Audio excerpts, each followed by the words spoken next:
Hello students, मैं प्राण sir आपका फिर से स्वागत करता हूं आपका अपना चैनल प्राण द ट्यूशन सेंटर में। कल हमने देखा था साइंस के रासायनिक अभिक्रियाएं और समीकरण को, जिसमें हमने लास्ट टॉपिक पे जो बात की थी रासायनिक समीकरण को संतुलित करना। आई होप आप इस विधि से या उस तरीके से अगर आप बना रहे होंगे तो रासायनिक समीकरण को आप संतुलित करना सीख गए होंगे। फिर भी अगर कुछ प्रॉब्लम हो रही होगी तो हमें अपने कमेंट सेक्शन पे जो हमारे जो कमेंट सेक्शन है उसमें आप बता सकते हैं कि हमें और प्रॉब्लम हो रही है, तो उसको हम डिटेल में फिर से समझाएंगे।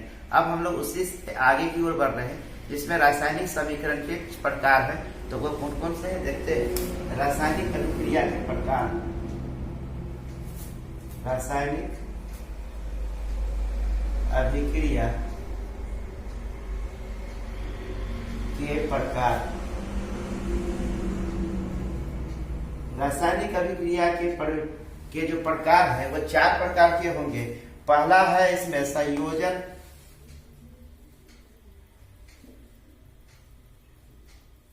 अभिक्रिया। अब संयोजन अभिक्रिया क्या है, एक एक करके डिटेल में चारों में जाएंगे। तो संयोजन अभिक्रिया क्या बोलता है कि एक या एक से अधिक यौगिक मिलकर अगर एकल उत्पाद का निर्माण करते हैं तो बोल सकते हैं कि वह संयोजन अभिक्रिया है। मतलब क्या हुआ, एक या एक से अधिक मिलकर एकल उत्पाद बनाते हैं, संयोजन अभिक्रिया कहलाता है। इसका क्या मतलब हुआ, मतलब हुआ एकल होगा, एक या एक से अधिक है, मतलब 2 है और बना क्या रहा है, सिंगल, मतलब एकल बना रहा है। जैसे हम लोग देख सकते हैं कार्बन के केस में, कार्बन प्लस O2 एक या एक से अधिक यौगिक है, बनाएगा CO2। मतलब यहाँ पे 2 था, बन रहा है सिंगल, तो हम लोग इसको बोलेंगे संयोजन अभिक्रिया। इसी तरह से भी एक हो सकता है कि हम लोग सल्फर के साथ मिला ले और सल्फर के साथ मिलकर ये क्या बना दे, सल्फर डाइऑक्साइड बना दे, S प्लस O2 बनाएंगे SO2। तो इस प्रकार से भी हम लोग इसको देख सकते हैं कि क्या था, संयोजन में एक या एक से अधिक मिलकर एकल उत्पाद बनाते हैं तो वो संयोजन अभिक्रिया कहलाते हैं। एग्जाम में किस तरह से पूछेगा, एग्जाम में या तो परिभाषा दे सकता है कि संयोजन अभिक्रिया क्या है, या फिर ये समीकरण दे देगा, चाहे ये समीकरण दे देगा, और आपसे पूछेगा कि ये किस प्रकार से अभिक्रिया है, तो आंसर क्या हो जाएगा, संयोजन अभिक्रिया है। इसी में संयोजन अभिक्रिया में भी एक है ऊष्माक्षेपी अभिक्रिया। ऊष्माक्षेपी अभिक्रिया, इसका मतलब क्या हुआ, ऊष्माक्षेपी अभिक्रिया में जिन अभिक्रियाओं में ऊर्जा निकलती हो, मतलब इस अभिक्रिया हुआ और उसके बाद अगर हमें ऊर्जा की प्राप्ति होती है तो हम उसको बोल सकते हैं कि उसमें ऊष्माक्षेपी अभिक्रिया हुई। इसको हम लोग लिख सकते हैं कि निर्माण के साथ जिन अभिक्रियाओं के, या कह सकते हैं जिस अभिक्रिया में, जिन अभिक्रियाओं में, जिन अभिक्रियाओं में उत्पाद के साथ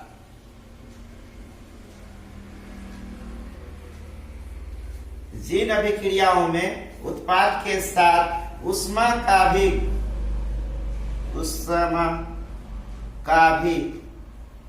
उत्सर्जन होता हो,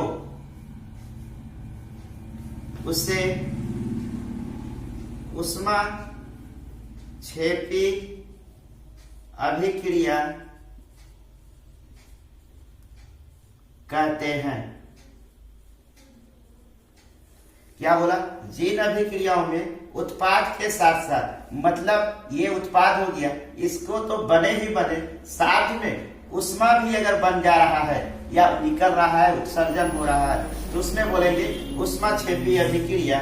जैसे हम लोग मीथेन को CH4 को ऑक्सीजन के प्रेजेंस में जला रहे उपस्थिति में अगर हम लोग जलाते हैं तो CO2 प्लस H2O प्लस उष्मा, मतलब मीथेन को ऑक्सीजन के साथ जला रहे हैं तो कार्बन डाइऑक्साइड बन रहा है, जल, और ये उष्मा क्या हो रहा है, बाहर निकल आ रहा है। तो हम इसको बोलेंगे कि ये एक उष्मा क्षेपीय अभिक्रिया है, क्योंकि उष्मा का भी क्या हो रहा है, उत्सर्जन हो रहा है। तो ये जो अभिक्रिया जो हुआ, इस अभिक्रिया को बोलेंगे उष्मा क्षेपीय अभिक्रिया।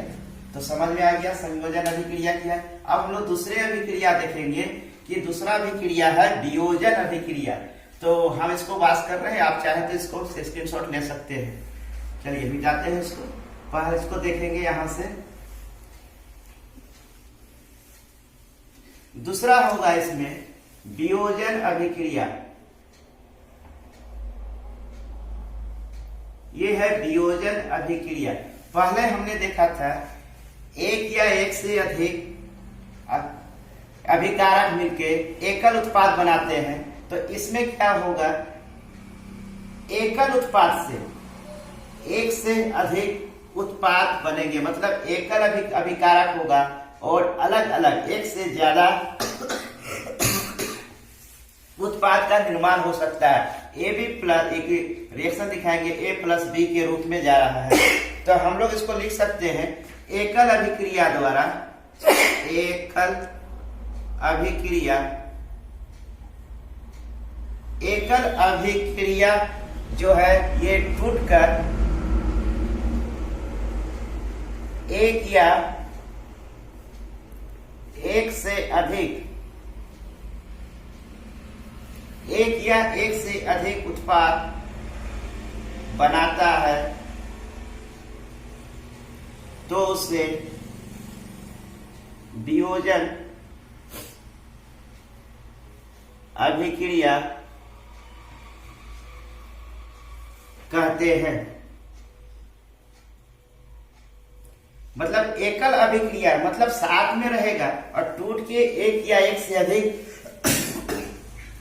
अभिक्रिया बनाएगा। जैसे 2FeSO4, ये क्या करेगा, टूटेगा और बनाएगा इसमें Fe2 हो जाएगा यहाँ पे, और O3 प्लस में ये कैसा है जिसको क्या होगा, एक से ज्यादा अभिक्रिया बनेगा।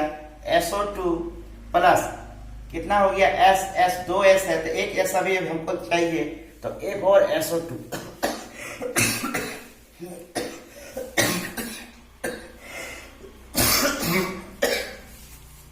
सॉरी ये बैलेंस नहीं हो रहा है।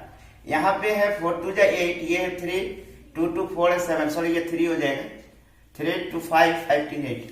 तो ये हो जाएगा एक एकल अभिक्रिया का उत्पादन। मतलब क्या हुआ, 2FeSO4 टूटकर Fe2O3 plus SO2 plus SA3 का ये निर्माण कर रहा है। मतलब एकल था और बन कितना रहा, A प्लस B, मतलब एक से अधिक उत्पाद बना रहा है। तो इस प्रकार के जो अभिक्रिया होते हैं उसको कहते हैं वियोजन अभिक्रिया।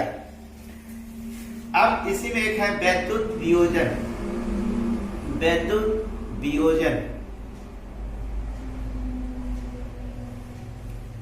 वैद्युत वियोजन का मतलब यह हुआ कि विद्युत द्वारा जो टूटकर एक या एक से अधिक अभिक्रिया या उत्पाद बनाते हैं उसको बोलते हैं वैद्युत वियोजन। जो विद्युत धारा द्वारा वियोजन होता हो, विद्युत धारा द्वारा वियोजन होना वैद्युत वियोजन कहलाता है। अब विद्युत द्वारा क्या होगा, हम लोग पानी को क्या करते हैं, विद्युत होता है इलेक्ट्रोलाइसिस जिसको बोलते हैं, 2H2O। पानी को क्या करेंगे, इसमें विद्युत धारा प्रभावित कर देंगे, विद्युत धारा इसमें प्रभावित करेंगे तो हाइड्रोजन और ये क्या होगा, ऑक्सीजन में टूट जाएगा। हाइड्रोजन प्लस ऑक्सीजन में इसका विखंडन हो जाएगा। तो हम इस अभिक्रिया को बोलेंगे वैद्युत वियोजन। इसके बाद एक और आएगा प्रकाशीय वियोजन। इसको हम लोग मिटा देते हैं। उसके बाद हम लोग इसको देखते हैं कि वैद्युत के बाद हम लोग क्या करते हैं, प्रकाशीय वियोजन को देखते हैं। इसी का पाठ है ये, वियोजन अभिक्रिया के ही ये है। पूछ सकता है कि वैद्युत वियोजन क्या है, प्रकाशीय वियोजन क्या है। तो देख लेते हैं प्रकाशीय वियोजन। प्रकाशीय वियोजन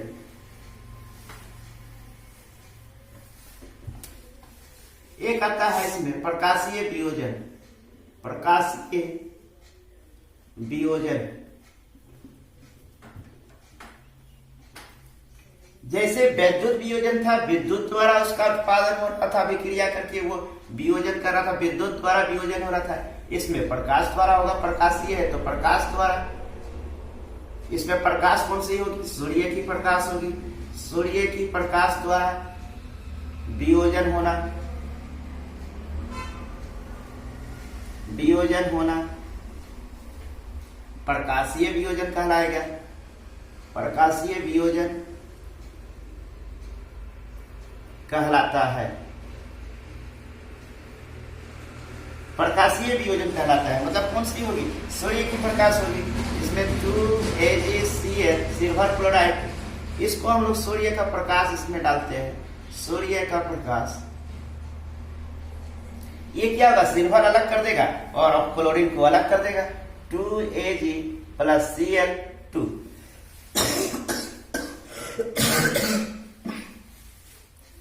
सिल्वर और क्लोरीन को अलग करने के लिए वियोजन एकल था, एक या एक से ज्यादा बना, तो मतलब प्रकाशीय वियोजन को द्वारा हम लोग सिल्वर क्लोराइड को अलग कर देते हैं। इसका जो सबसे पहले जब शुरुआत में क्या हो रहा था कि इसका हम प्रयोग कहाँ देख रहे थे, तो इसका प्रयोग हम लोग देख रहे थे श्वेत, पहले जो फोटोग्राफी होती थी श्याम श्वेत फोटोग्राफी में इसका उपयोग होता था। श्याम श्वेत फोटोग्राफी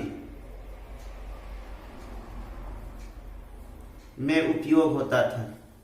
पहले होती थी ब्लैक एंड व्हाइट फोटो, उसमें हम इसका प्रयोग करते थे। श्याम श्वेत फोटोग्राफी मतलब ब्लैक एंड व्हाइट इसको बोलते हैं, ब्लैक एंड व्हाइट फोटोग्राफी में उपयोग होता था। अभी तो इस स्वयं ब्लैक एंड व्हाइट फोटो होती नहीं है।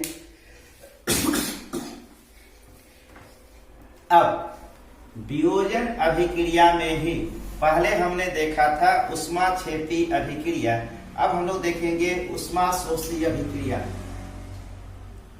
ऊष्माशोषी अभिक्रिया मतलब क्या था, पहले हमने देखा था ऊष्माक्षेपी जिसमें ऊष्मा का उत्सर्जन होता था। ये शोषी है, ये ऊष्मा को लेगा और चीज क्या बना देगा, एक नए चीज का निर्माण करेगा। मतलब ऊष्मा जिन अभिक्रियाओं को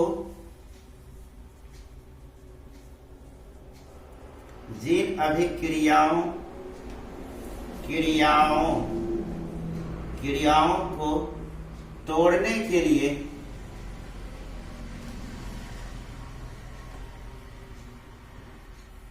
जिन अभिक्रियाओं को तोड़ने के लिए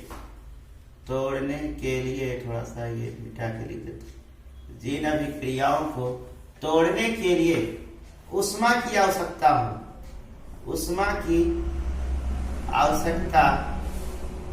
हो, उसे ऊष्मा शोषी, एक साथ में ये ऊष्मा शोषी अभिक्रिया कहते हैं।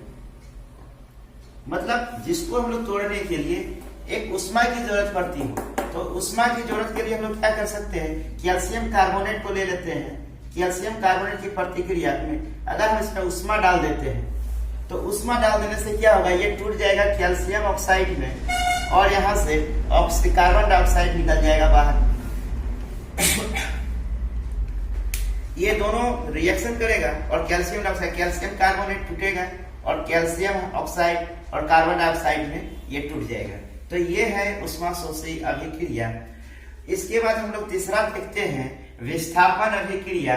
ये तीसरा जो होगा, पहला हमने देखा संयोजन अभिक्रिया, दूसरा देखा वियोजन अभिक्रिया। अब हम लोग तीसरा देखेंगे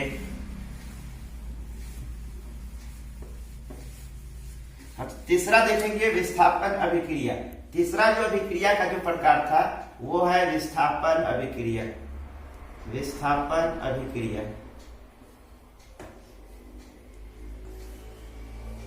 विस्थापन अभिक्रिया क्या है?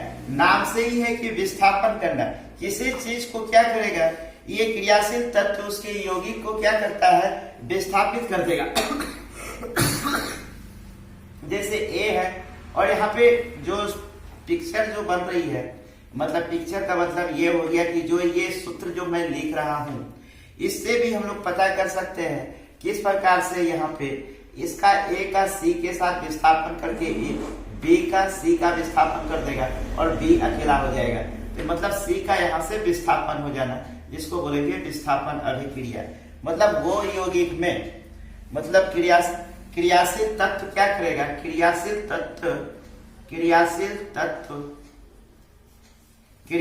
तत्व उसके यौगिक में उसके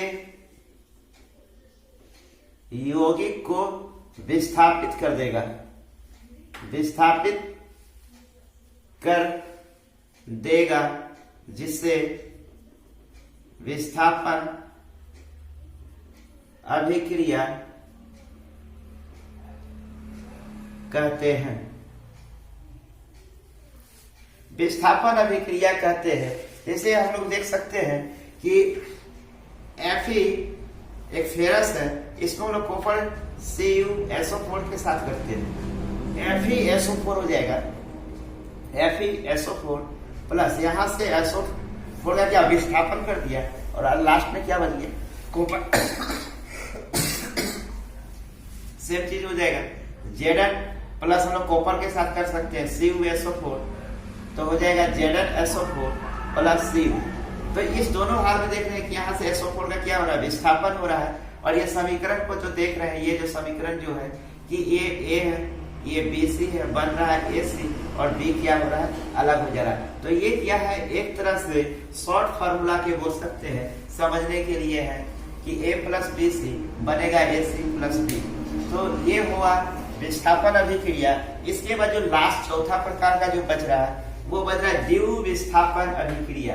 चौथा जो बच रहा है हमारे साथ वह है द्विव विस्थापन अभिक्रिया। द्विव विस्थापन अभिक्रिया।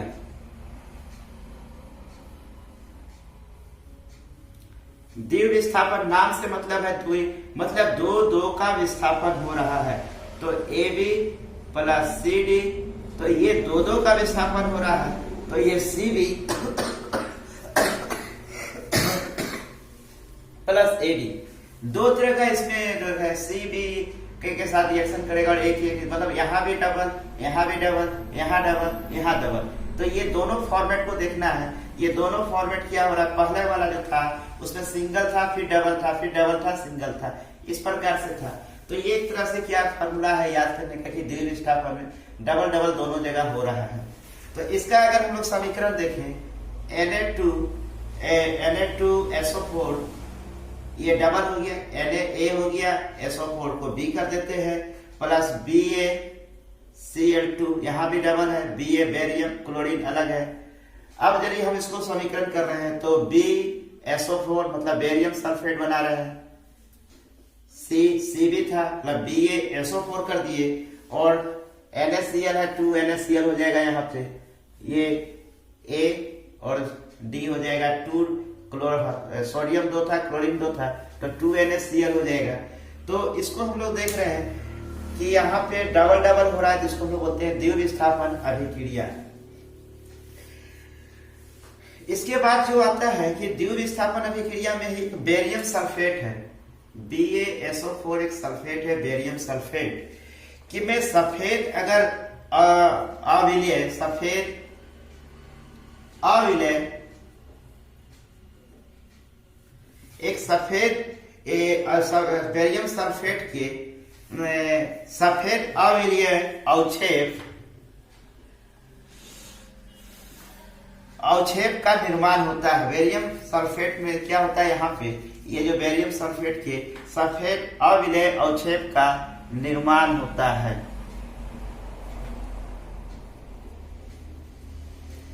अवक्षेप का निर्माण होता है। इस अभिक्रिया के ये जो अवक्षेप का जो निर्माण हुआ, इसलिए इस अभिक्रिया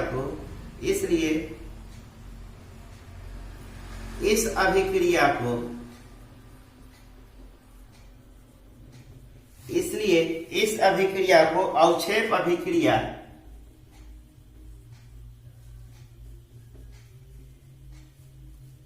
अभिक्रिया भी कहते हैं। तो बच्चे, हमने देखा आज रासायनिक अभिक्रिया के प्रकार में 4 प्रकार की हमने बात की थी। संयोजन, वियोजन, विस्थापन और द्विविस्थापन अभिक्रिया। ये चारों को हमने डील कर लिया है इसमें। तो आई होप आपको ये चारों अभिक्रिया समझ में आ गई होगी और इसके फॉर्मूले को आप लोग याद कर लीजिएगा। एग्जाम में ये काफी हेल्प करेंगे। इसके आगे कल हमने और छोटे से पार्ट बच गए हैं, लास्ट पार्ट कल हम करेंगे इसी के। तो मिलते हैं कल, तब तक के लिए थैंक्स।